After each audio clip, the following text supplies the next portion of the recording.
Hello, I wanted to take a moment just to assist everyone on making sure that they are citing their websites properly.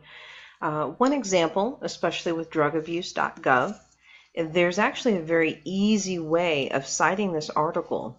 If you're looking at the screen, you see the title of the article, but if you look over on the right, there's a link that says Cite this article. If you click on that, a little box will appear. And then from here, you have the options of clicking on MLA style, APA style, or AMA. My preference would be APA, but depending if you're an English major or what other citation references that any other instructors would like, you can always practice with either one of them. But again, if you come under APA, it does it for you. So literally, you can copy this information. Now, when you're doing internal citations, I did remind a couple individuals specifically, but when you're citing internally, you would actually put whatever is first in the parentheses and then the year.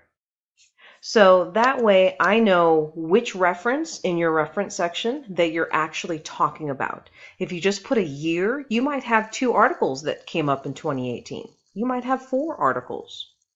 And also, rather than utilizing the title of marijuana, which again, you could have multiple articles by that same name, whenever you're going through a citation device such as, cite this article, there's also Citation Machine. It will assist you in creating a reference sheet for all of the citations that you utilize. But I just wanted to show this information.